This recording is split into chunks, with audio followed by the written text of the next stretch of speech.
As I went down in the river to pray, studying about that good old way, and who shall wear the starry How would we crown? make choices if we didn't see ourselves as us and them? Oh, brother, let's go down, come on down. Oh, brother, let's go down, down in The wheels fell off a bit.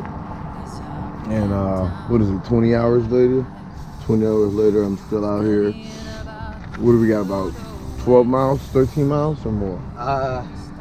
13 maybe? 13 miles from San Gabriel. And I honestly was at the end of myself when I was crying, and then all of a sudden I see lights And these guys showed up. these guys show up in the car. down in the river to pray. I feel absolutely called.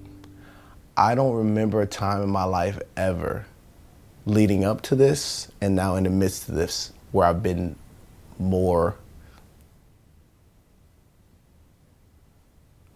uneasy. Like, do you want to change the world with love for good? Do you want to change the world and really bring the love of God in a non-judgmental and conditional way? If you do, the invitation is into Mission One Race, the movement that's changing all of us from looking at people as titles and ideas and colors, and looking at them as our brothers and sisters and as one, as we belong to each other. And to get there, because so much is going on, I felt compelled and burdened to run this ridiculous race, Mission One Race, that I don't know how I'm gonna get through. Because I don't wanna do it, let's be clear about this. I'm not some superior athlete or distance runner or endurance runner, and running wasn't even in my life until just 2 years ago. The event is this: we're gonna be running from San Diego to Santa Barbara, from mission to mission, those missions that were planted back in the 17 and 1800s. And we'll be covering mileage on foot, running from each mission, and each morning having a reflection and a time of reconciliation. Total distance, just a mere 250 miles. And how many people have signed up so far? 0. Bonnie Bray. I brought my son RJ here to the Bonnie Bray house in Los Angeles because I want him to see what oneness looked like 114 years ago.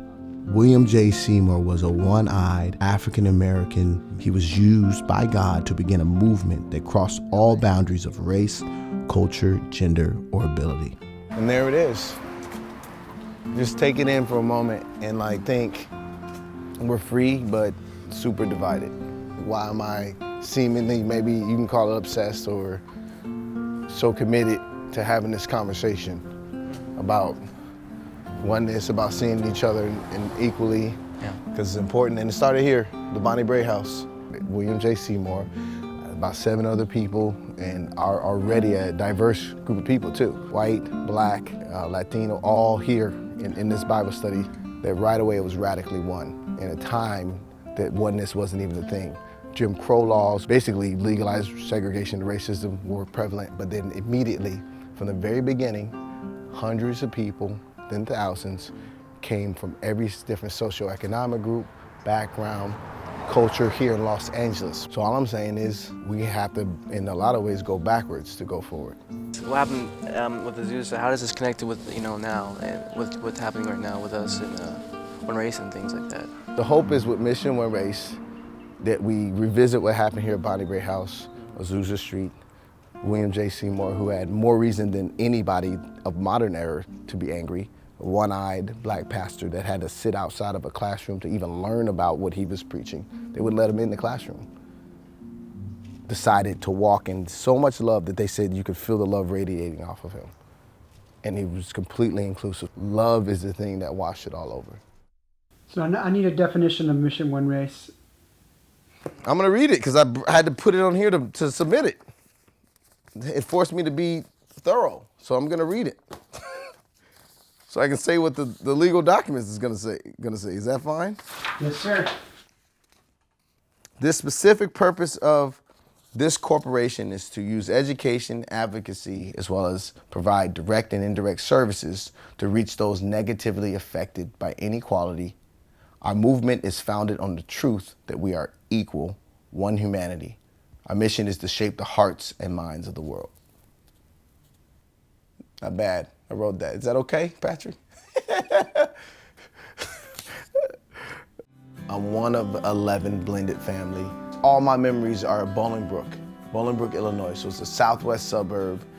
Bolingbrook was good to me. I'm thankful, but it was tough, especially early on. We were one of the few black families in there, in Bolingbrook. So there just was some tension. There just was tension constantly. My father ran away from home at 15. He's one of, I believe, 12 from Hope, Arkansas, born in 1939. So he basically picked cotton for pennies on a dollar and experienced some pretty rough Southern lifestyle. A friend of mine had recently encouraged me to interview my dad about his life. So when I ended up back in Chicago on a work trip, I decided to give it a go. So again, I told you all you needed was yourself. No problem. So where you want to be at? That's right, you're gonna be in this chair right here. You're the star. You're the star of this here campaign. No problem. And so what is it, just paperwork? That's all, this is document paperwork. So I'm gonna leave it here so you can access it or reference it. With a camera on my cell phone and a portable microphone, that's what I did. The results were eye-opening, to say the least. I was working in the cotton field with my mother, and the guy, the foreman, or the owner, he came up, he said, y'all better shut up talking and get this row out. When he said that, Richard, I'm beginning to think, are we behind? I look and I see as many people behind us as in ahead of us. I said, Mama, when we give these people a good day's work, what more do they want? Mama said, shut up, boy. Shut up, boy. These people will kill you. But then I had that little angerness in me. I said, I'd rather be dead. She said, shut up, boy. The first time I feel a significant difference, right, in the way I was treated was in 3rd grade. Mrs., I'm not gonna say her name, but I was the only black kid in class. People knew that by now. There was one or two other black students, and we were up to no good, but everybody was up to no good. And we were throwing spitballs around. And kids do spitballs. It's kind of disgusting, but the 2 other kids were dismissed back to class, and I spent the day, not a couple hours, like the day, with a trash can in front of me saying, you're gonna fill up this trash can with spitballs. Like, my mouth is dry, I'm basically almost crying, and I decided to speak up saying, this doesn't seem fair. She starts to yank on my arm a bit, and get over here, you're gonna fill it up, because I think I walked away from the trash can, and I just almost in defensiveness, I kind of punched her in the stomach. It wasn't gonna do anything. I'm like 5'0" nothing. I've been short. So I ran out the side door, went home. I got my butt tore up, obviously spanked, and then I had to change elementary schools. I'm starting to feel a little bit like like I've made it semi-public, partly so I didn't back out of it, and now I know I can't do it alone, and just, it doesn't add up. Not the cause adds up, but why it's worth it is how I'm gonna get it all together, how we are, the small team that we have, meaning myself and Patrick. Anyway, God bless, love you guys. I remember one time, these people had pecan tree that need thrashing. You know, we would shake the pecans and pick them up and on half. And I really wanted this job, but they got 3 doors.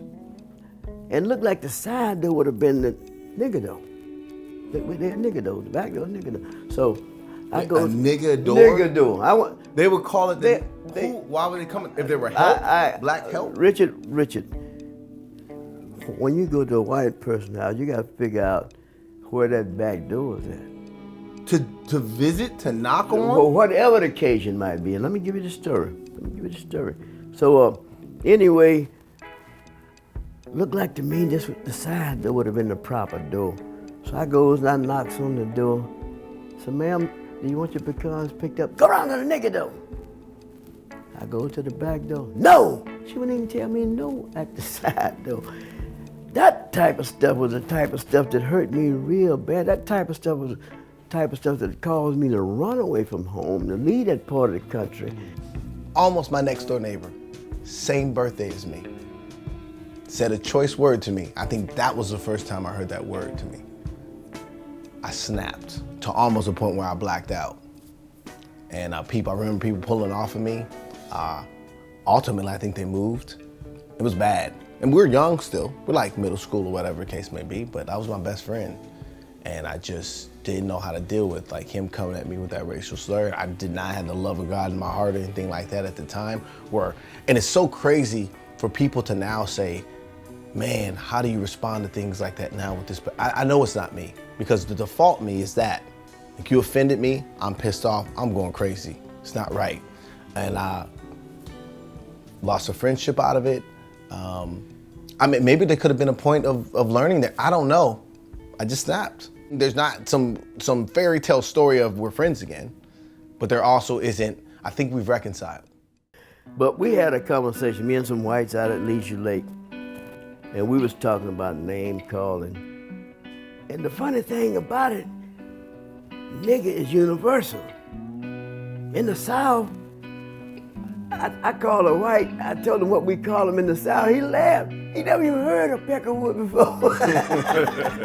He never heard of peckerwood. But, so I guess what we call them, crackers, it don't get under his skin like the nigga thing. Yeah.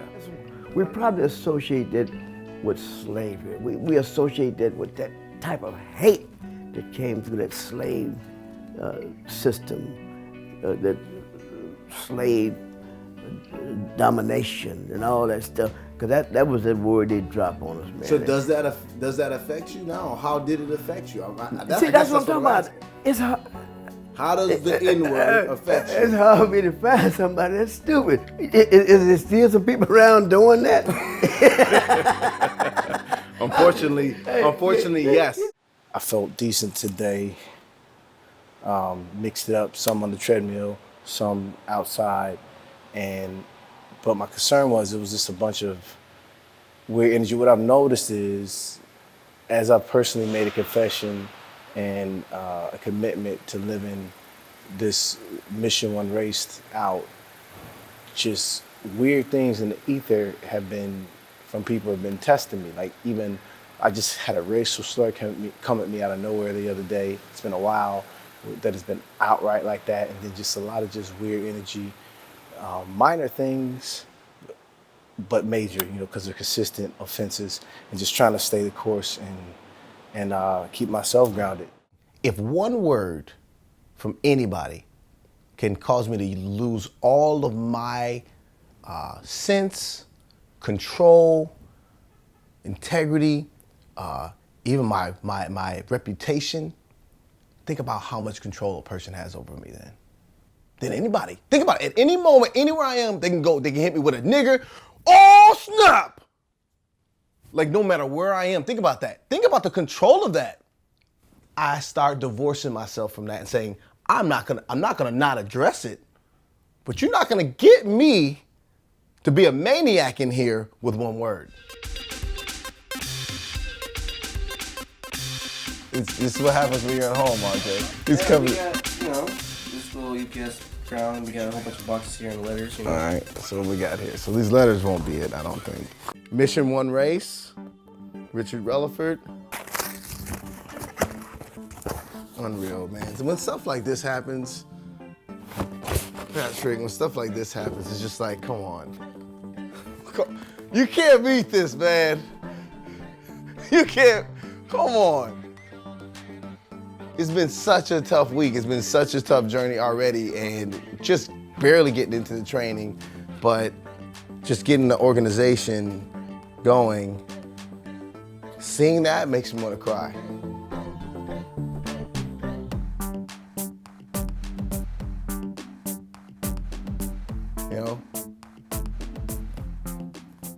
You hear from God and you feel something in your heart and you say, I'm gonna walk for it, and you have no idea what it can, how to do it or how to approach it or what to do. And then, yeah, I think this is it, man.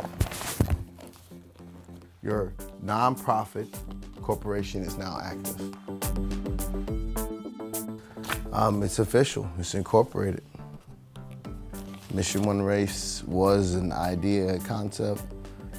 When I say Mission One Race, it's like for all people. Understanding that sex, sexuality, race, background, country, able, disabled, all those different things, none of that means we're not equal. All of it, we're equal.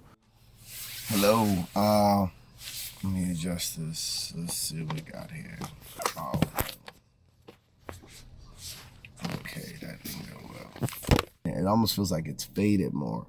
It's like, you still doing that crazy stuff? Are you still thinking about it? And I'm talking to select people about it. Still have some potential board members to reach out to. So interviews to set up.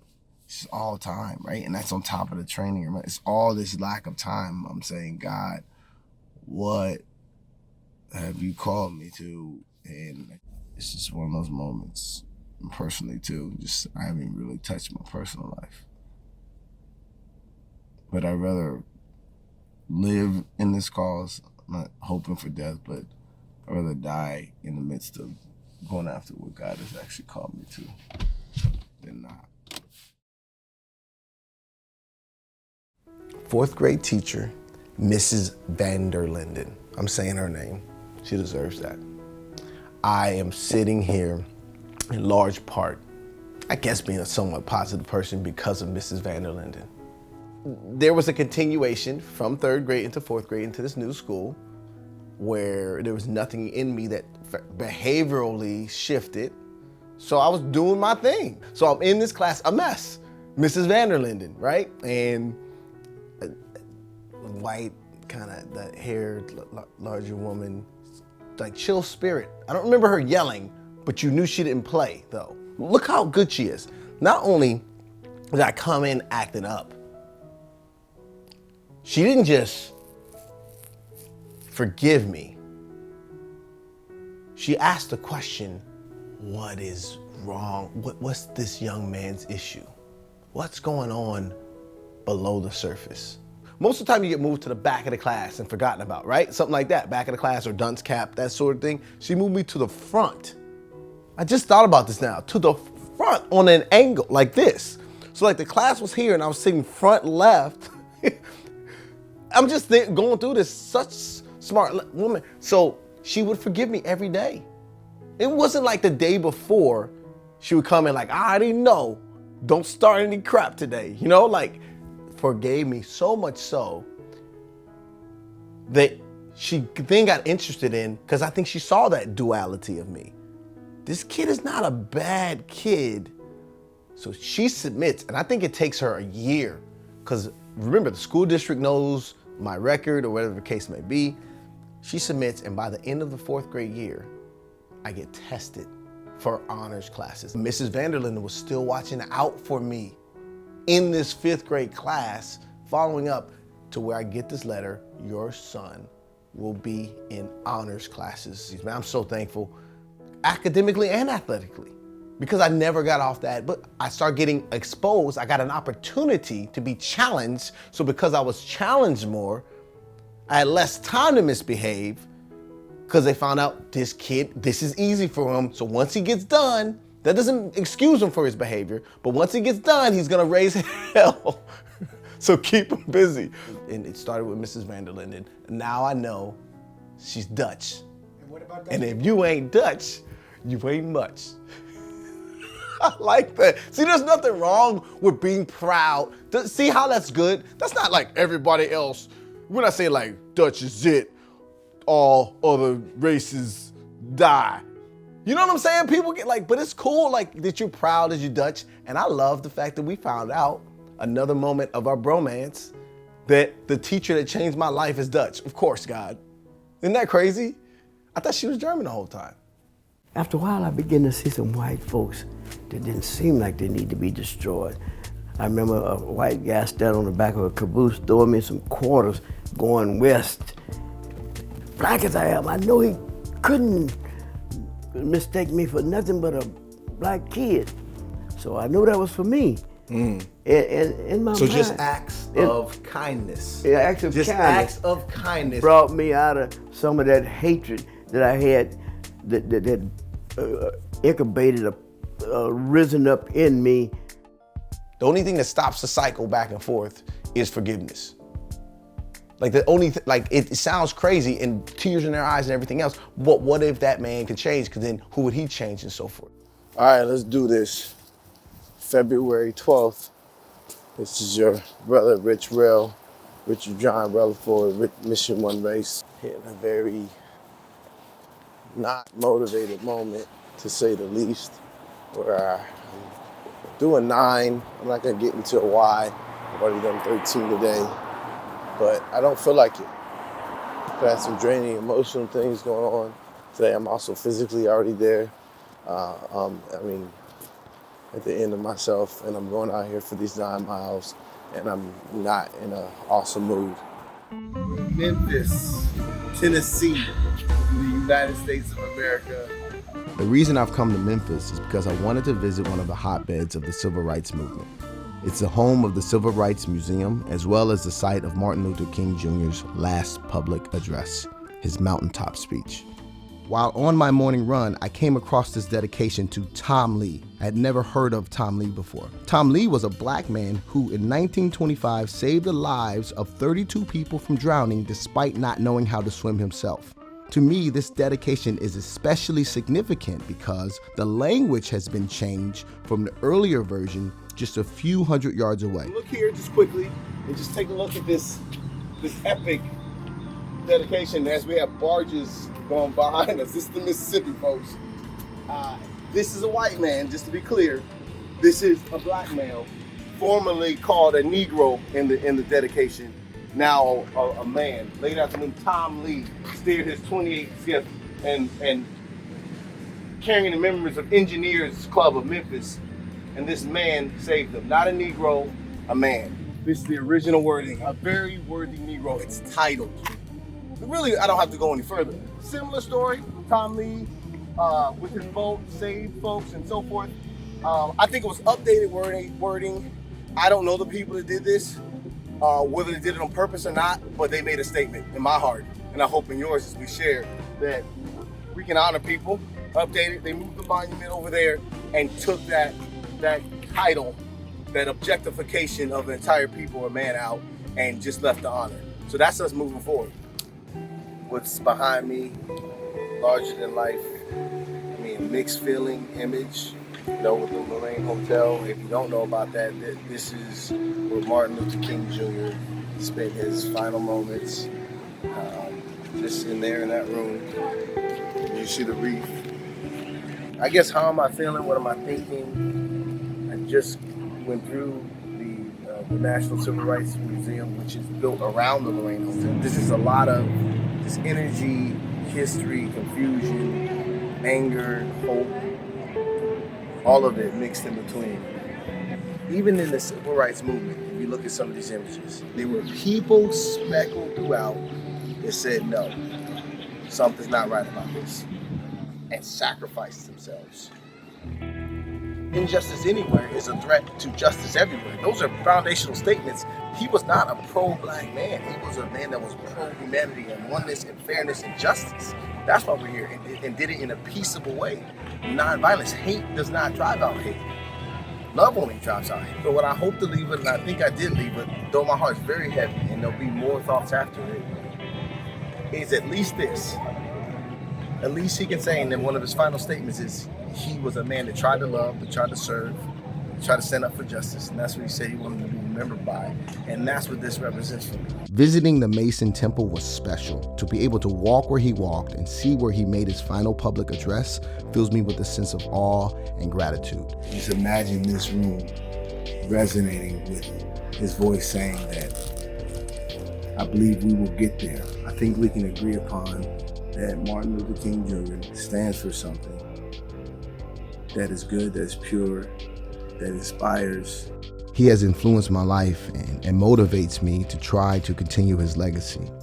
All people are worthy and deserve equal treatment and equal love. We are outside of the Special Olympics office because I met a young, vibrant man, Marco, through Luke, who worked for the Special Olympics. Marco's there and he has this like plaque that he's made from scratch, and I'm just looking at him kind of enviously, and he goes, I make these. I'm like, you make those? Just you make them for what? Just for people. So I technically commissioned Marco to make a plaque for Mission One Race, and we're picking it up. Look, oh no! Why would you wear all the back and stuff? Of course you would do that. You did that on purpose, Marco. All this. No, you don't have to take it. You don't have to take it. I'm just joking with you. I gotta represent my organization. That is, you're like a spokesman. I'm excited to see the plaque. So when did you start doing these? Right and after, why? The reason why when I just love making those name designs. How do you want to present it? Because I'm pumped to see it. The correct one. Dude, these are heavy, dude. These are awesome. Wow. These are beautiful, Marco. I think me as a black male, at times, I'm not treated nicely. That's simple. Like for people that don't even know me, that don't treat me, I think, fairly.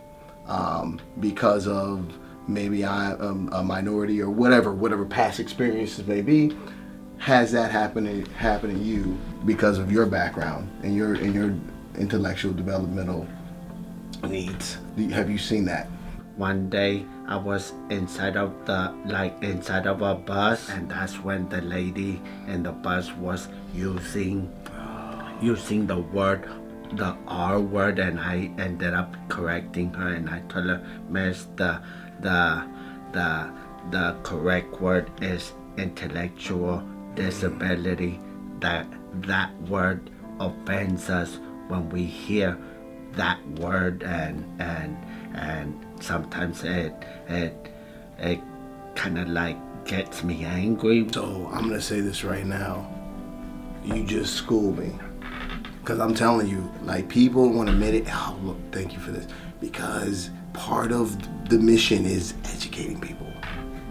Because I'm telling you right now, I've heard a range of people saying they are woke to it and stuff, and you can't use it as bad, or you can't, you know what I mean? So to hear you emphatically say, and that's why it's important, how can I say, if I'm not, I guess, intellectually developmentally disabled, how can I speak on your behalf? If you're saying you don't like the word, there's no question we don't like the word, and that's part of what we're talking about and educating and loving on folks. And I'm getting emotional because it's brave what you did, and you did it lovingly, and it needs an end, and we're all made equally with value and so forth. I have so much love for you, and the honesty around the anger, I can understand that. When I was growing up, using the R word was common. It was a term that we used to describe people with intellectual disabilities. It was the norm. Yeah. And over time, people started using the word in the wrong way, and they started to replace things like, oh, that's dumb, with using the R word instead. It's disrespectful. It's as bad as using the N word. That's the thing. Everyone acts like they have the answers. No one has the answer. We haven't had the answer for thousands of years, but it is love. I think it's education too. We're going there. Yeah. All one human race. We can have different views and all that, and different lifestyles. You can use the word too. We include. That's right. That's the way to end it. Yeah. We include. Tell them we include. We include. Well, I'm taking notes, Marco. I always try to carry a little snack or whatever. We have to eat. We have to eat when you run. When you're running long distances and so forth. I just started running, I didn't know that. I'm not an endurance athlete. I've always been power and speed, D1 football player type of athlete. So to flip the script and now run ultra marathon distances when I don't even like running has taken its toll. There are some days that it takes everything I got to just get out there and walk, let alone run.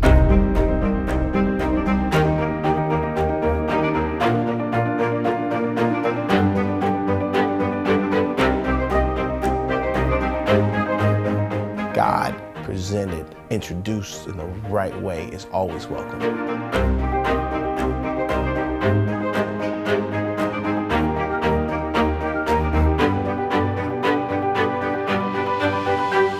It's the way that we bring the love of God to people, with conditions, with condemnation, with judgment. If you don't have love, you missed it. You got nothing.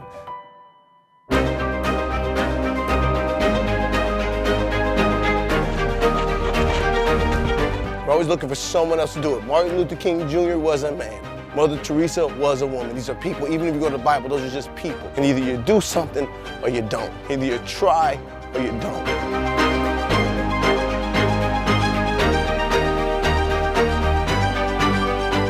You can't keep God out of it. There's no such thing. Am I going to only those that are Christian? No. Am I not going to those that are atheists? Please, atheists, come. On some level, everyone's affected by inequality, injustice, directly or not, even if you're in the majority. I'm legit telling you that I don't think any hills on the course are like this, Patrick, so you're just sick, to be honest. Hey, you know, gotta do what you gotta do. Your face. Let's just go. Come on. I think one other time in my life that this happened, and I'm running in the Redlands out here, because I'm out in this area, getting in 42 kilometers, which is 26.2, this a marathon. I'm doing 5 in a row for this training point. Anyway, the point is, I just got bird crapped on. The bird just like, I don't even know what part of, you see this? Can you see it, the white stuff? It kind of fell off, and I don't know if you've ever had bird doodle on you, but it stinks. And like you either can take that as the universe saying, what are you doing? You're wrong, or just the opposite. Even some birds are trying to hate on the Mission 1 race. After Mission 1 race, I'm doing Mission 1 species in a second. Then what's gonna happen? I'm gonna be like Ace Ventura, pet detective, out here finding out which bird crapped on this mission. They're gonna be held accountable. Yeah, I said it. As you can see, I'm losing it. Love you all. When I worked in prison, when I first got the job, I figured that people with hideous crimes was gonna see the worst of me. Every time I look at them, I'm gonna call them all these names and I'm gonna have all this feeling.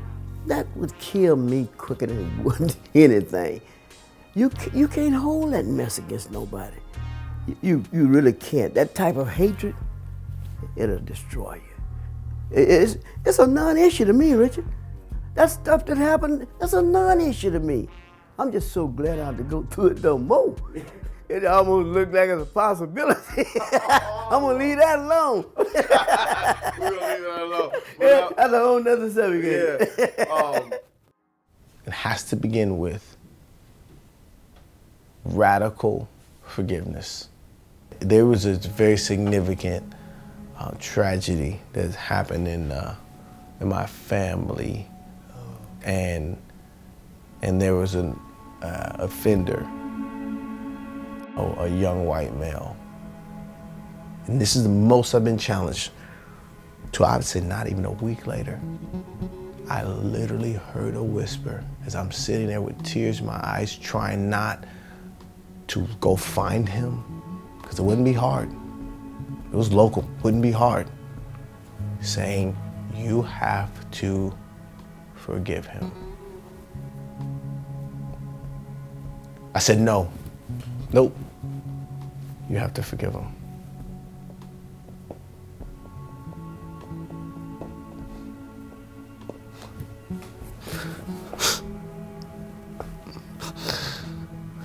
And that definitely was God. And I was angry. And I did forgive, I don't even know how, and I did forgive him. When I forgave him, I felt it and I was released. If you look at the areas that have been able to get past such atrocities like South Africa, led by Nelson Mandela, radical forgiveness. Rwanda, post-genocide, radical forgiveness. That's been modeled for us. And then again, biblically, radical forgiveness that God has given us. And it clears, there's studies that show you forgive, you don't harbor around anger, that kills people. It just stresses, it kills. So there's actually the practical parts of this as well too. I think it always spiritually and practically go hand in hand. That's what we're dealing with here. I'm not being stupid. People, the kind of crimes over history that have been like committed in these things, on behalf of this, the kind of hate that's going on in our country now, as we see these extremist groups and other, it's happening, it's real. This is not fake, folks getting shot up. So at what point does being quiet become being complicit? I absolutely feel people in and outside of the church will be compelled to be moved to come into this movement, because people, regardless, understand equality. People understand that where we're at is not a good place. It's Mission One Race. It's already being misunderstood. It's just even the way I'm expressing it and doing it, and I'm imperfect, so it's not translating exactly how clearly God has placed it in my heart. So it's just tough when people that I love and care about are basically saying that, you know, why would you think that you could approach this? Who do you think you are? And how are you gonna do it? I want answers, and I'm not saying that's not good. It's just tough when you know that you know, and it just gets misinterpreted and becomes something that it's not. So I may not do it, but I will only not do it if I do come to the end of myself and say, maybe I misheard. But when I get done praying and seeking the face of God, and He gives me the clarity, a confirmation, I will continue. My name is Pastor Josh Santine from the New Life Church of Nazarene here in Northridge, California. Right now, we're saying that this is mission. We're actually in a mission service right now. We know that God has called us not to be about us, but to be about others, to be about change, to be about growth, to help people to understand that there's love in our area. Rich Rel is here today to start something of movement, to just open the eyes, maybe of us here this morning, and of others.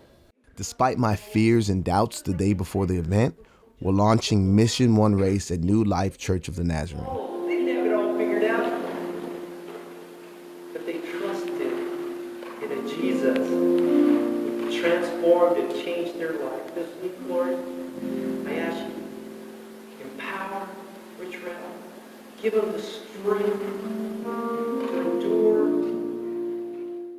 I'm gonna run Mission One Race from San Diego to Santa Barbara, and I gotta get to 3 missions in an area where I know no one at all. What happens? Dun dun dun dun. Super Jimmy. It's me. James Funk shows up. He's like, dude, what's your backup plan? I had no backup plan. So we are here in San Clemente, dropping off the car. Gonna drop off a bag at another random hotel in Oceanside. Not random, I'm booked there. And then I'm staying with Funk. I just met Jimmy like 2.5 weeks ago. We're family. Damn.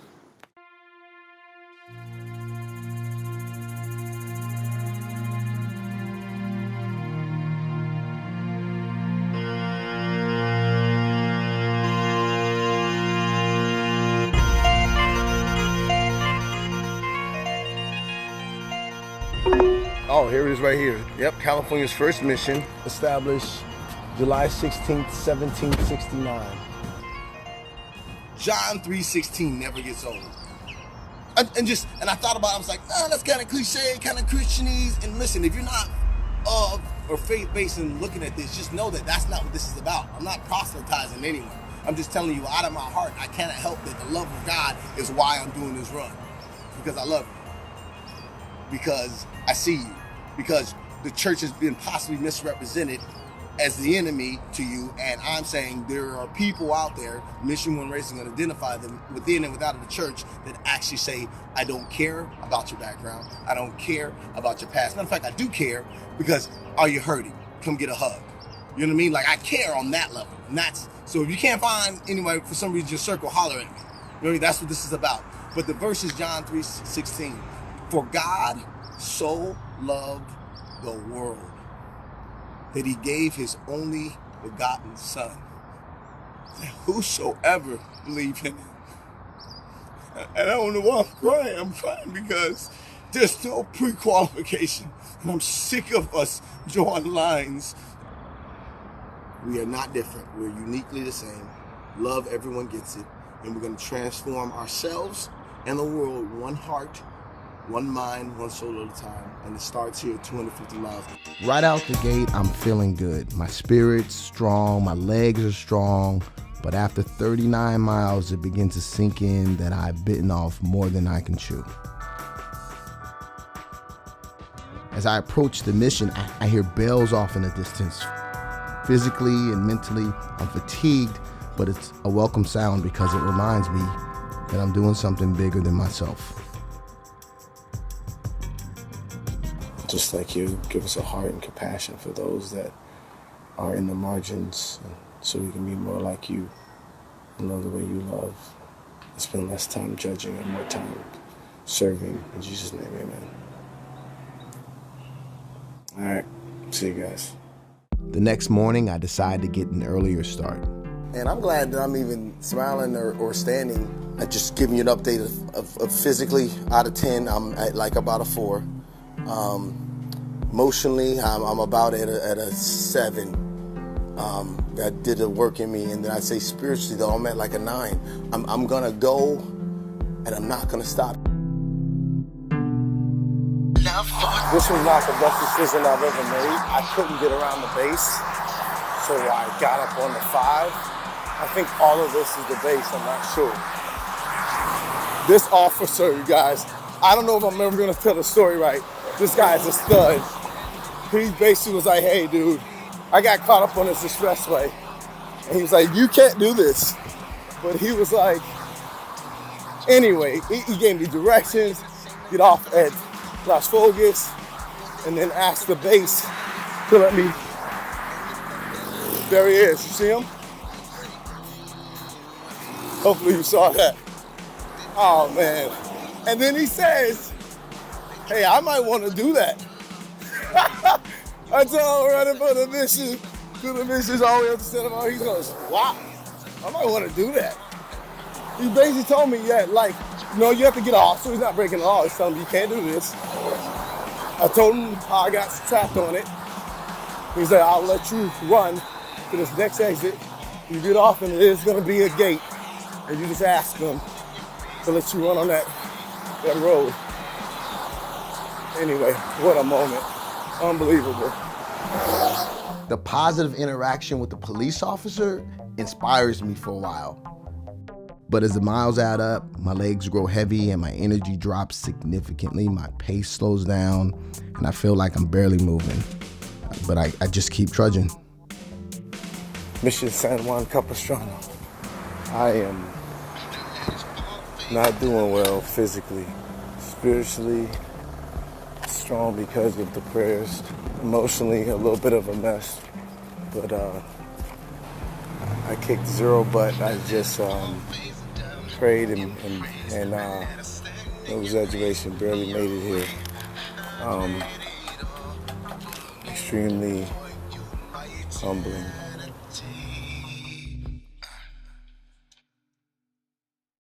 Oh, 1776, a little bit cold out here. That's the least of the things on my mind. I'm not gonna be long on this live, in this one. Don't take my, I guess, somberness as anything but, I'm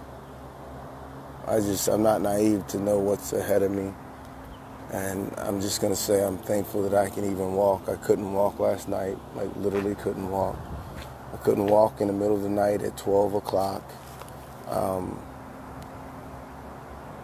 just need my body to hold up. I'm not gonna stop.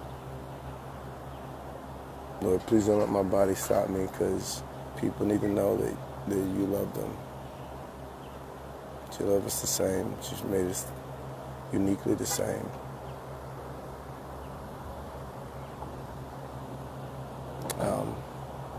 All of you, none of me. That's all I'm gonna say, you guys. It's day 3 and I'm already exhausted. My body's breaking down and I'm way behind schedule. Emotionally, I'm a wreck and I feel completely overwhelmed. It's 57 miles to San Gabriel and I don't know how I'm gonna get there.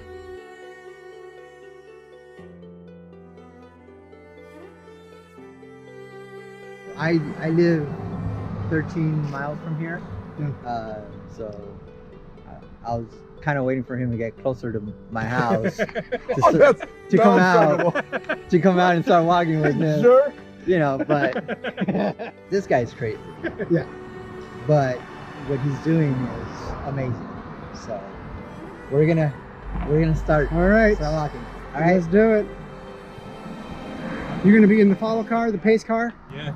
All right. I couldn't walk last night, you guys. I could not walk. I went to bed praying like, if you let my legs move, I won't stop until I get there. That's why I'm here. If things were perfect, what Mission One Race would have been from the very beginning, from the first mission.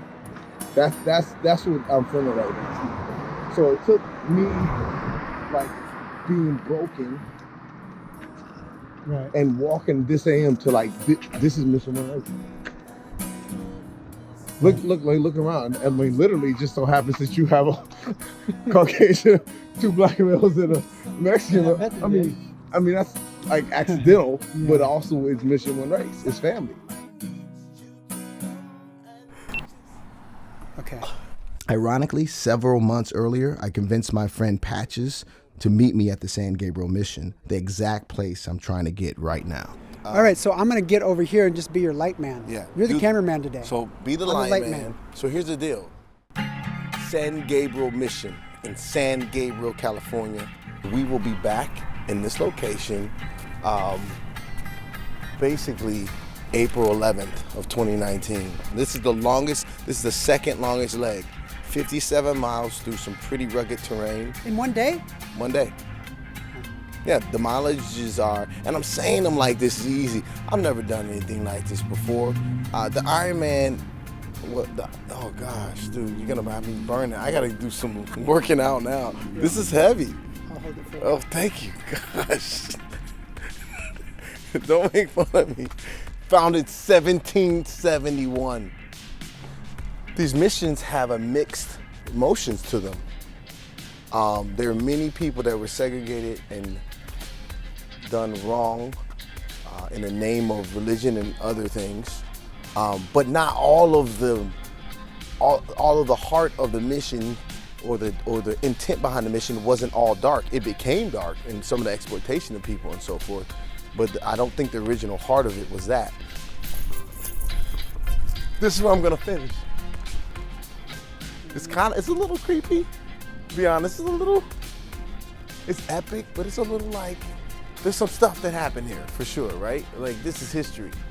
Look at this, though. Saint Anthony Mary Claret. Oh, dude, hold on. This is the cemetery, bro. Why would I say we're gonna end here? I wish you guys were here. Like, we can't plan this. Why are we ending at the cemetery, Patrick? That's where all endings happen. Yeah, good point. I know that my Redeemer liveth. I'll give you Hey. Yeah. We're just checking out the... We're doing a documentary. Huh? In April, I'm gonna run to the missions. Okay. I'm gonna run from San Diego to San Luis to San Juan Capistrano. Huh? Yep. Exactly. And then I'm gonna land. This is number 4. Exactly. I'm coming here to number 4. I'm doing number 4 here, and in the morning. Number 5. Huh? San Fernando is number 5. Yep. And then San Buenaventura, right? Is 7. Yep, and I'm gonna end in Santa Barbara. Oh, that's 8. Yep. Would that work? Wait. This is gonna be good. Thank you. Okay, guys. Okay, All bye. right, bye. I feel like Rocky, some kind of superhero down this thing, right? You don't even know what to do. But this is the lesson learned here. Here's the lesson learned. Trust Rich Rail.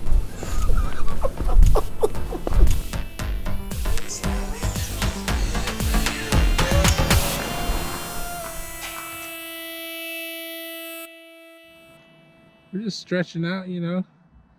It's tight. Just on Lambert here in Whittier, on the side of the road at 2 a.m. Looks completely normal. There's nothing wrong with this picture at all.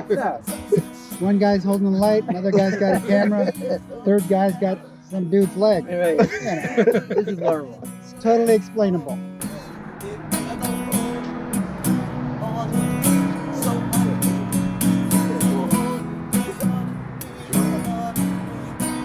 This rules. I'm not being overly philosophical. It's the truth. If you really feel like we're one, like Mother Teresa, we belong to each other. Yeah. You're gonna treat that person differently. Yeah. You're gonna care if they're suffering, correct? No matter what the suffering is. Yeah. And challenge yourself tomorrow. It's different. It'll mess your head up. You're like, man, did I just do that to that person? That's messed up.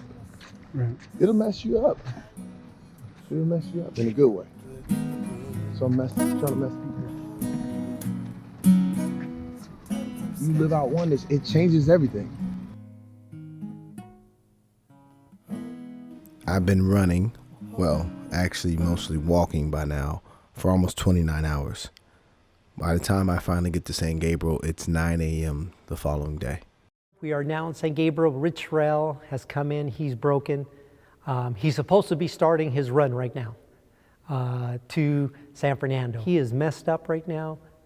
He needs not only rest, possibly to see the doctor, but on his face is this determination that he doesn't want to quit. He wants to keep going. Hey family, what's up? It's your brother Rich Rail. Doing a quick update for a few reasons. I'm not going to be too long because I am in the midst of trying to recover.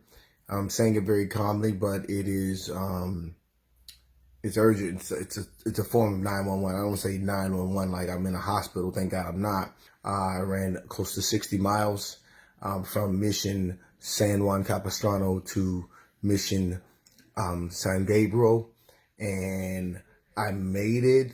But I didn't make it. I made it because of those of you that visited, and most specifically, Ricky Lumpkin II and Ebert Martinez. I'm gonna cry. And the only good thing that came out of yesterday, I ran 28.5 hours. So I ran 4.5 hours past the full day and came in at 9 a.m. into the San Gabriel mission. And so what I'm doing right now, under advice of my, always the behind the scenes SAG, but the one that's going to be with me along with a handful of other folks every single step of the way. So let me get to the point. A few things. Number one, I will not be alone pretty much at all for the rest of the mission. Just know that that was not arrogance where that happened. It just was scheduling and this season ending with LA and all that. There was a number of reasons with distance and just my network of people are stronger here in Los Angeles. So the second half, I could,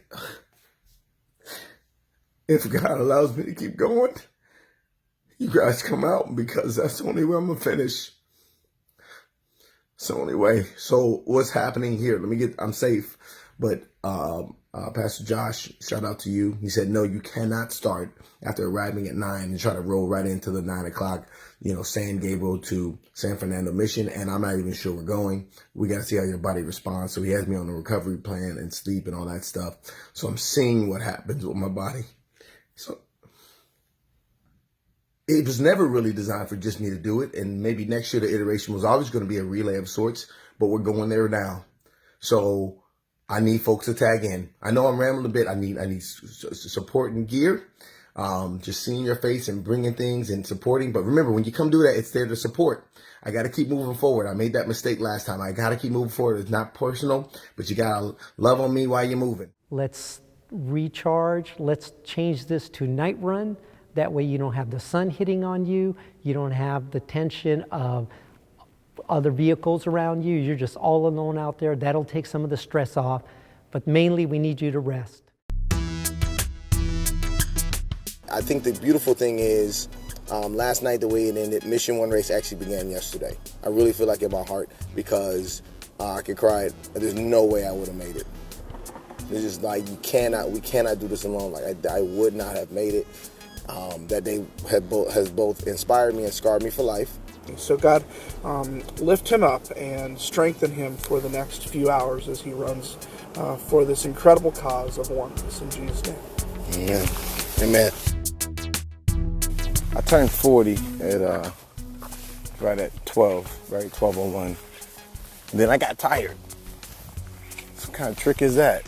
I was moving. I mean, I'm not blazing by any means.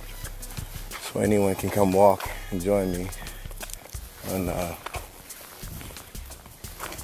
this Mission 1 race track for the next few days. For the first time, I have a support team for the entire day, and it's a huge emotional boost. But the next morning as I finish, my body just doesn't feel right.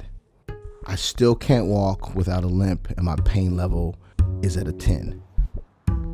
As I see him coming around the corner, I knew there was something saying, I'm not going to quit, but I have to go see the doctor. I think he sees that reality. But it's an emotional one because he's been out there.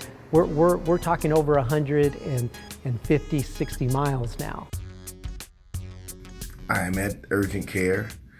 Let's start off with the good stuff. Number 1, mission completed. So 160 miles from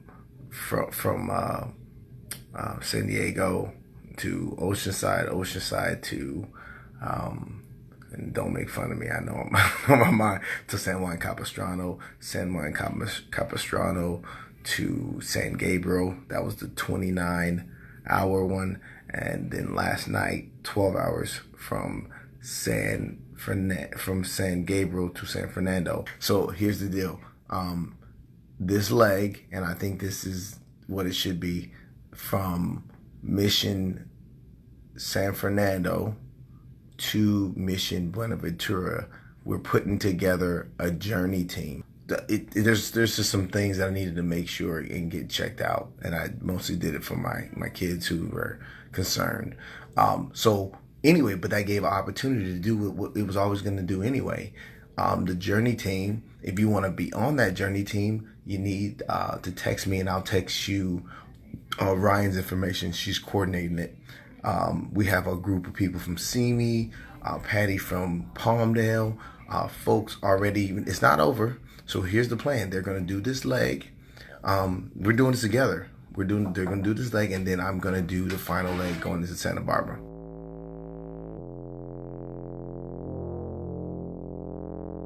In a matter of hours, a support team is rallied through social media. A text chain of willing runners is established, and our first journey team is formed. These folks will be running in my place so that I can heal up for the final day and we can stay on mission. That evening, I meet up with our first 2 journey team runners, Patty and Priscilla. I've never even met Priscilla before tonight, and Patty and I are just acquaintances at this point, and the fact that they would step up and run one of the most difficult legs of this race into Simi Valley, it blows me away, and it gives me hope that we can do this. We can make a difference. Here we go. Looking for the runaways, stand up, boy, put your gun away, man up. Tryna penetrate this hate, just wait, love is the only way. Prayers up, I don't follow, I'm a renegade. Stand up, taking blows like a heavyweight. So what? Disrespect, lie, they try to break me. They never take me. I can see it. Leg 2. Leg 2. Let's go. Ready? Let's go. All right. Here we go. One race. Bye, guys. See you guys. See you guys soon. Looking for bad days, they call me the runaway. At At this point, I'm basically a cheerleader, and I'm watching all of these wonderful people, some of which are strangers, running in my place. It's difficult, but it's a good thing. It's what it was always meant to be.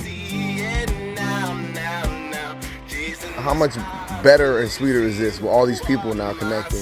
Ain't no stopping me, you can block a star. We're coming into Mission San Buenaventura from the Journey team. This is their relay leg all the way from Mission San Fernando. After running all night and into the morning, the final runner, Tracy, brings us into the Mission San Buenaventura. There's a priest going to get his mail in the morning, sees us and gives us a blessing on the spot. Hi, Richard. This is Dr. calling. Just wanted to let you know that the creatine kinase, or the CK, or the test for muscle injury, actually got improved now that you had some fluids. So I still do recommend that you lay off of the running/walking for the next couple weeks until we see what your labs show, okay? To make sure that they're still trending down. Okay, thanks. Bye. Being a hard-headed endurance athlete, sometimes we try to do things that really our body cannot do. That's a reality sometimes, and it takes someone to come to us and say, you got to stop. Rich Rell wants to run these last 30 miles in, but he can't. His body has basically screaming at him and says to stop. But you know what? I got a feeling that Rich Rell somehow is going to get out there somewhere. My mind and my heart and my tenacity wants to run. It's humbling. My goal is to run the entire 32 miles. But if I do, I risk permanent damage to my kidney and the use of my right leg. Now with the Journey team in place, they've decided that I can use a scooter and do the first leg and provide support for Ryan, a Journey team runner. Which way are we going? This way. Oh, boom, we're rocking. We're live. Tracking. Yeah. Final leg. Mission one race. I think we're How you feeling? If I'm honest, very vulnerable, and I feel pitiful that I can't run and do this. I'm trying to support it on the scooter. My hips are hurting, but I'm thankful, right? Because this is what it's about, oneness. I gotta pick up. All right, see you, brother. All right, see you.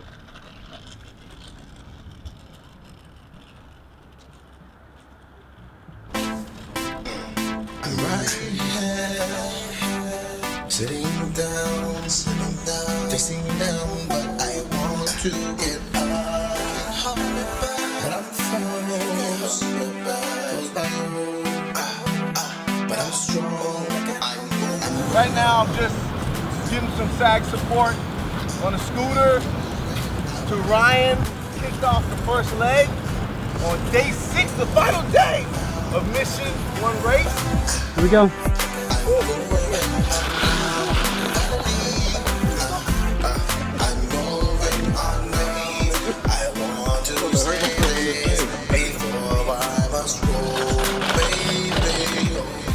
Leg 1, Journey Team 2, mount up. Look at this crew, look at this group of misfits. I look around like, we are awesome. Lindsay's here. What's up, girl? Hey. You just landed from Boston.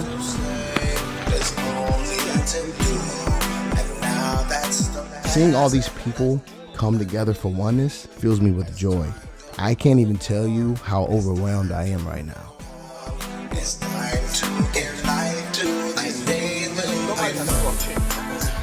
Getting ready for stage 2 of the Journey Run, second day. Excited to be able to help out is, I think, something great to be a part of, something bigger than yourself.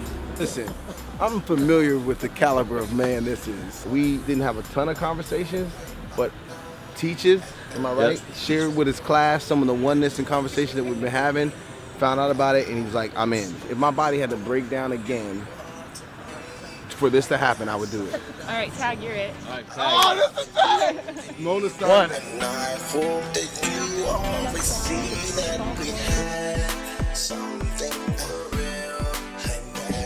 You kept running. Oh, thanks. I love you, brother. Love you too. Bumpy. Oh, that's good. One person at a time. That's all it takes. That's all it takes. What's happening is we have a bunch of loving overachievers. So we have folks doing different amounts in each leg.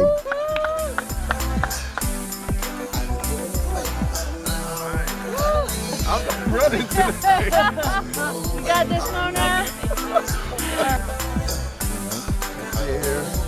We're all one, God. As we run these last 2 miles, that we will continue to just voice love to those that do not feel love, God. In Jesus' name, amen. Amen. We're out. Okay, be cool. Bye.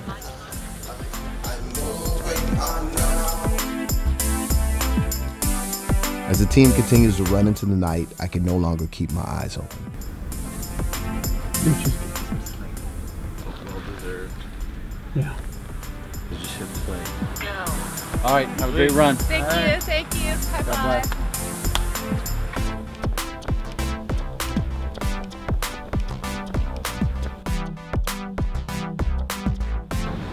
Are we taking the bike path here? Yeah. Yes? Alright.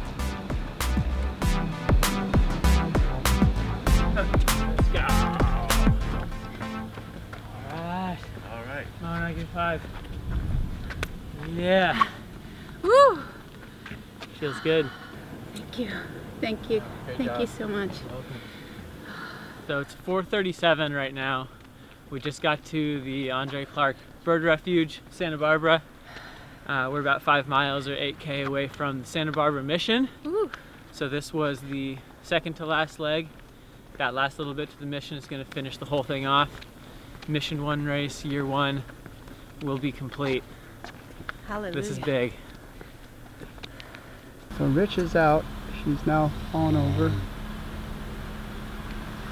But he needs to sleep, so we're gonna let him sleep.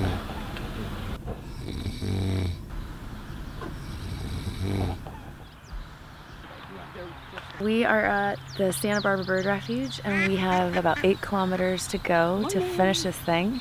So we're gonna head out here in just a minute, and then Rich Rell and a few other of the crew are gonna join us with 3 kilometers to go. Almost there.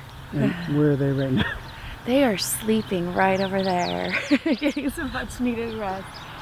I don't know how they're all sleeping in that car, but they are.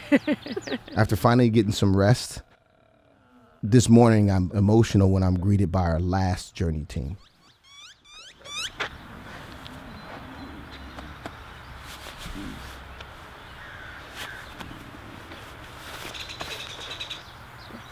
Thank you. We got the AK. You just coming for the party. Yeah. Yeah. That's right through Alice Cat Park. Not that one, that's the whole thing. I think I saw it up at the top. Final 8K? Yeah, we go. 3, 2. Oh Okay, guys. no! Thank you, Brianna. There he goes.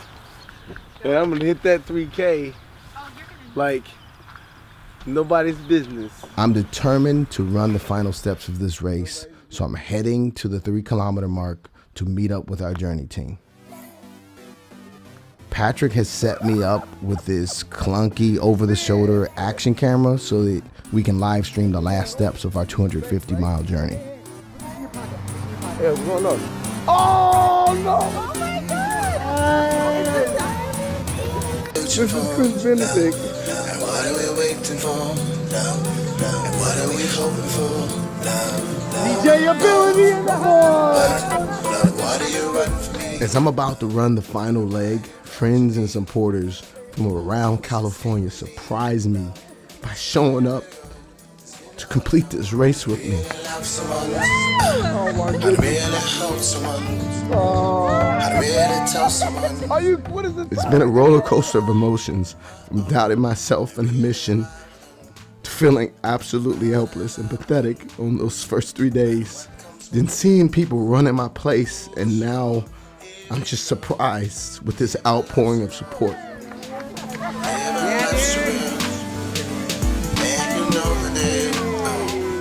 And I want to bring this 3K in.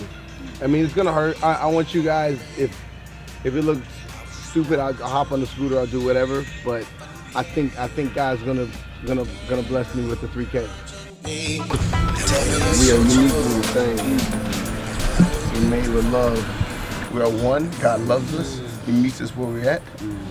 We walk in that oneness. No one's perfect. We try to figure it out, and that's what we're saying here. We're saying we're gonna try to do it the way you said it, Jesus, in John 17. Pray for those that knew and those that would know that we will be one. Everyone. For God so loved the world. Amen. Oh my But, love, why do you run from me? Love, why are you dodging me? Love, always escaping me. Love, where do we go? I've not lifted my feet off the ground like this for days. Because of some kidney issues and muscle injuries to my lower legs, I've been advised by the doctor not to run. But it just doesn't feel right to sit this out. With under 2 miles to go, I'm taking this in. Love, why do you run from me? Love, why are you dodging me? Love, always escaping me. Love, where do we go? I really like you. Tiger's in it, bro. I love you guys so much. What is it? Oh, God.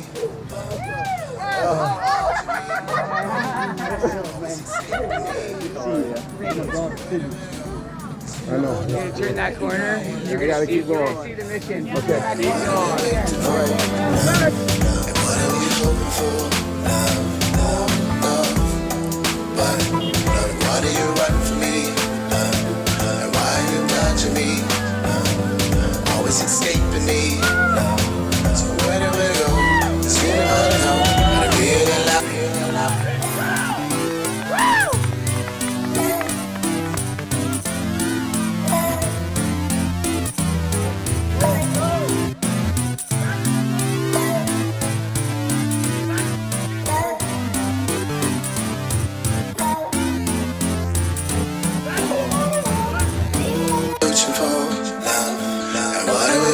For love, and what are we hoping for? Love. But, love, why do you run from me? Love, and why are you dodging me? Love, always escaping me. Love, so where do we go? Does anybody know how to really love someone? Welcome to Mission Santa Barbara. Thank you. Rich Rail, what was your name? Al. Nice to meet you, Al. Hey, 250 miles. 6 days, 7 missions to launch I shouldn't even say launch a movement. This movement's been going on since Jesus. I mean, anybody want to share anything? Or I know we have our local session. Yeah. So good. Yeah. Definitely. Happy camera I'm fan. Brianna. Great to meet you. Nice to meet you. Nice to meet you. You just did it. So how do you feel and what's going through your mind? It doesn't feel like I potentially thought it would feel. I don't feel like I did some kind of epic 250-mile trekking journey. I think partly because I was at the door of quitting so many times that I'm surprised I didn't quit. Love, everyone gets it. When you look at our love, everyone gets it. If there's barriers to your love where that person is disqualified, that's not saying we're not gonna have differences, then that's a mark, right? We're uniquely the same. No one's saying that ethnicity, gender, faith, all these different things that define us are bad, but we're still the same. Not different, the same. That was very well said. Thank you very much. Appreciate Very you. good to meet you. All right, God bless you. Thank you for doing this. And thanks for coming out. And I believe that you guys can succeed is because it's rational. It's rational for people to be friends rather than enemies. Because one oppresses, he still don't have peace. You know, they was oppressors, but they didn't have no peace. We have a special friend visiting with us this morning. His name is Rich Rell. A few hours after we finished the race, we're invited to Santa Barbara Church of the Nazarene to share my journey and to celebrate year 1 of Mission 1 Race.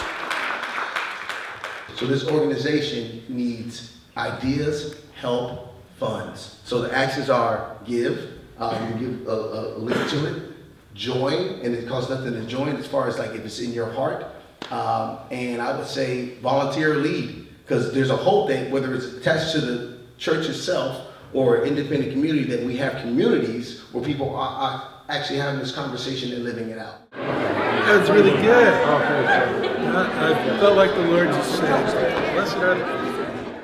I'll never forget something my dad told me when I was a teenager. He said, Richard, you would be a fool to assume that a man is your friend because he's black or your enemy because he's white. Some of the best things that have happened to me have happened to me by the love and care of some white folks, and some of the worst by the hands of some black folks. You take every man or woman for themselves. It has to begin with forgiveness, radical forgiveness. You're saying awareness, proclamation can even lead to the healing, because when It you can- start it can breaking be, that. because here's the thing. You say to yourself, I want him to have justice. This is one man. He done killed 15 people. Can't nobody do that but God. Yeah. Can't nobody. Ain't nothing. You can't even up that imbalance. No. You can't do it. And not only that, like I say, you go to work about 15 days out of this month, and you go in there with a bunch of hatred in your heart. It can't work. All of a sudden, you just don't even try. You know, that's somebody else's job. That ain't my job. Yeah. You know. So the thing is that you got to realize that some things that you just Only God's gonna sort only out. God can do. Only God can do. After dying in 1922, William J. Seymour was buried here at Evergreen Cemetery. I never knew that. I looked it up, and it's actually not far from where it all began, where the movement began. So I want to bring RJ here because I think it's important to remember that at some point we all leave this earth. I think it's right up in here. People don't live forever, right? Mm-hmm. So you have to decide what you're gonna stand for and what you're gonna leave behind. And I think love is something that you can leave behind. And it's a very specific tombstone. It says I think it says our pastor. Yeah, the flower. Fresh flowers. Well, somewhat, look at this. Our pastor, Reverend William J. Seymour, born on May 2nd, 1870, died September 28th, 1922. And then there's a placard here, William J. Seymour Memorial, founder of the Azusa Street Mission, Apostolic Faith Church of God. My father, to me, to you. I think people want oneness more than they know or consciously recognize. How beautiful will it be when we can just have a conversation and engage with folks without that initial tentativeness, because you don't know whether this person is embracing or not. People can't change. All of us have made mistakes. So the question is really, what will we leave behind? What will be our legacy? This man's legacy was love. It was unity. It was oneness. I pray I can do the same thing.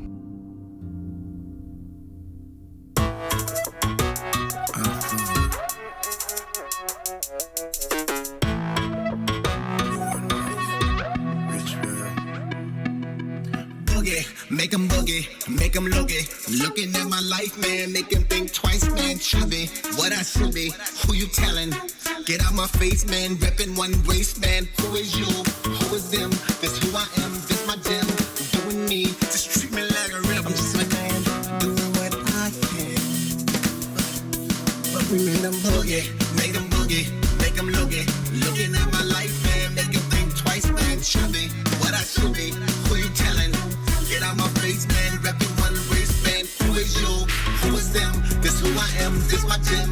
Doing me, and you are not the boogeyman. So bye, another day. Try, just treat me like a rebel, a different level. I'm trying to live on. Tell me what you wanna do. Tell me where you wanna go. Break down all these walls, like break down all these lies, cause we are one. I am you, and you are me. Follow that love when you wait. way. Destruction has come from this hate. This loss was ready to take, so party the love way. This day All right, is not I'm just gonna do it. There's so many ways to get involved, and we need you. We need you to donate. We need you to share. And we need you to run. You, your company, your church as an individual, a relay version of it, as well as there's a couple of maybe crazies out there that feel called like I do, again, that are going to do it as one person, but maybe even with a better plan as a missionary runner, a volunteer at the event or with the organization. Everyone's open to apply, to express your thoughts. The website is mission1race.org.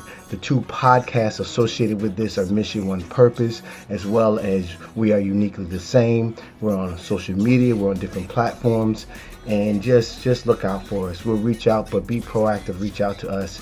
And remember this, remember these final thoughts. We are uniquely the same. Everyone gets to love as far as we're concerned. There's no one on the outside of that. We do believe that we can transform this world. One heart, one mind, one soul at a time. twice, man, should be what I should be. Who you telling? Get out my face, man. Reppin' one race, man. Who is you? Who is them? This who I am. This my gym. Doing me. And you are not the boogeyman. So bye, another day. Try. I just applied a fresh coat of cocoa butter based lotion because last time you left me hanging and you didn't know the implied rule and responsibility when you're working with black or brown folks. Dude, there's lotion. Yeah. Yeah, lotion. This is a topic we need to explore more. I would say you would never look ashy again. I'm glad you hit that, bro. I'm bringing it back to the beginning. We gotta bring it full circle. Full circle. You made a commitment. I'm talking lips, elbows. So key areas. Elbows are sneaky. Elbows, knuckles. You feel me? Mm-hmm. Okay. Occasionally in the hair, which I don't have very easy. Sometimes it'll get dry, but lips. Lips, man. Well, I'm just gonna always remember to say, hey, you better check a mirror. No, you gotta put ashy in there somehow. You gotta let them know that you know, because they're gonna be like, oh man, right? If you say ashy. Well, we'll get Bill Burr in here. He'll tell us all about it. Dude, Bill Burr, come holler at us. We are uniquely the same. That's what I want to say with those final words. Everyone gets to love.